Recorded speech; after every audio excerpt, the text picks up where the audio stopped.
I'd like to talk a little bit more today about what growing up was like for me. I was born in a town called Greenfield, but I didn't live there for very long. My biological mother and stepfather took me on what they called a trip. They took me to Texas.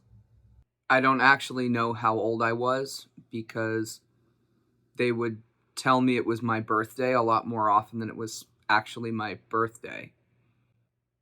That's another story. I will say that, I was gone for a while there, a couple weeks. That's because my birthday rolled around and, well, enough said. So I didn't know how old I was. My grandmother used to always brush it off. My grandmother is lovely. She was just really severely abused herself, so she didn't see what was happening. I probably understand more than she does why she didn't. My point about not knowing how old I was that I don't know exactly when we left or exactly when we got there. But I know that they were forging homeschooling documents.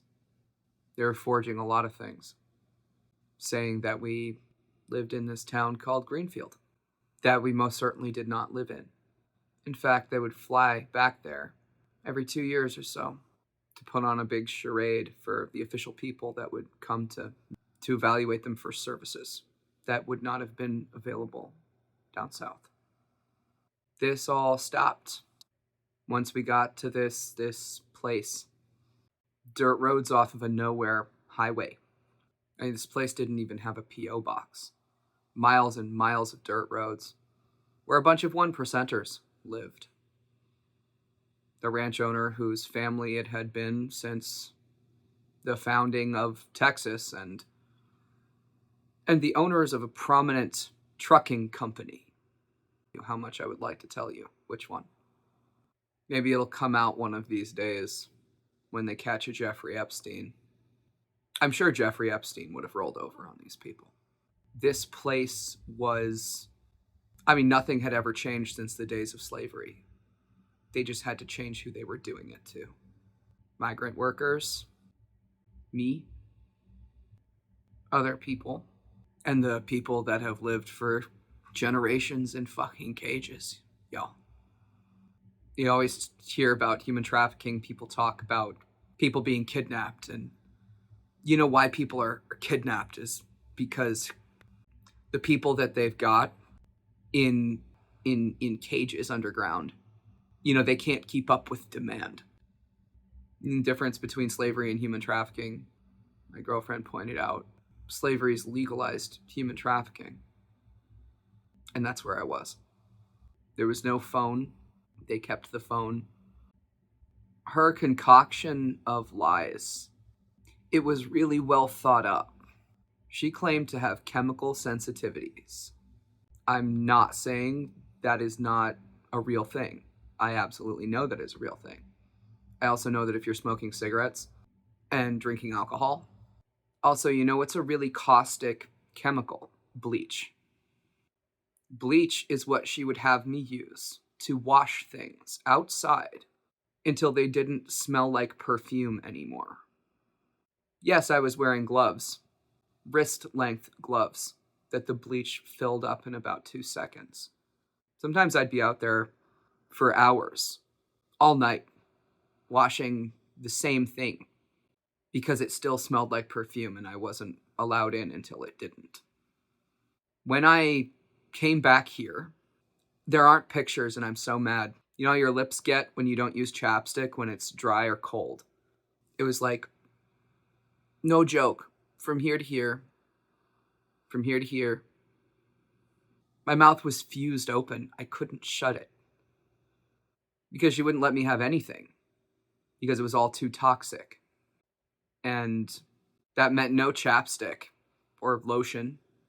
And then my hands looked like, it looked like lava. Like when you see magma hardening and it cracks and it hardens and it cracks and there's those, they would bleed, but there was no stopping. I wasn't allowed to stop. And anytime I slowed down, well, they would decide that I needed a health treatment. I'm not going to go into what those health treatments were today. They forged years worth of documents, homeschooling documents, documents for services in a state they weren't even living in. We all know this kind of fraud goes on. But forging my homeschooling paperworks and then dropping me out as soon as I was old enough for them to legally drop me out, and no one came and talked to me. This cannot be allowed. There need to be more stringent regulations on children being homeschooled. And there need to be yearly visits from DCF to every single child everywhere. The children are being homeschooled need biannual visits. Now, I say this knowing full well there are a lot of problems with DCF. Believe me, one of the campgrounds, I don't even remember what state, I was being drugged. Drinking alcohol was mandatory. Coffee, water, salt, brandy. That's what I would drink all day. I was always drunk. So I have no idea what campground it was. But I do know they got pulled over. And I didn't know how old I was, what my real name was, what year it was. And not to mention that, but the state that I was in was obvious. And he called DCF. And DCF came to the campground. My biological mother told DCF that I was confused because I wasn't developing the way that a girl should. Because I wasn't a fucking girl. That's beside the point. Point is, they fucking believed it because that's how bigoted people are. Just like everyone else in the campground that said nothing, did nothing. They were making money off of me and other people. You don't think I know that these programs are faulty? It wasn't too long after that they took me to this place. I used to think, oh, they went out of their way to find this place because they didn't want anyone reporting them again.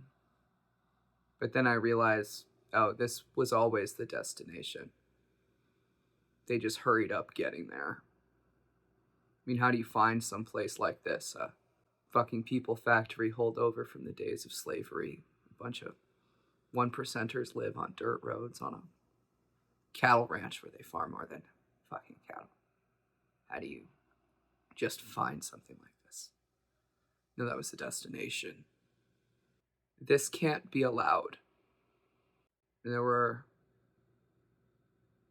my point is, I know there are flaws with things like DCF. Believe me, I know. I mean, they did nothing. But a part of that was intersex bias.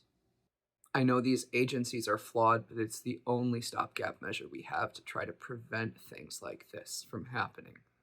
And things like what happened to me are a lot more common than you would ever know. It's just that people don't get out. If they do, they get out just to be homeless. And they have severe dissociative identity disorder. They are the people talking to themselves on the street. If so, then why am I not talking to myself on the street, right? Because I used to talk to myself at the cash register. And denial will get you far in an ableist world. I was lucky enough to find a therapy called accelerated resolution therapy. But make no mistake, if I hadn't found that, well, I was talking to myself behind the cash register, destined to be talking to myself on the street, and with so many others. Thanks for watching. I'd say peace, but the fact is I'm in pieces, so. Pieces. It's a pun. Take care of yourselves, alright?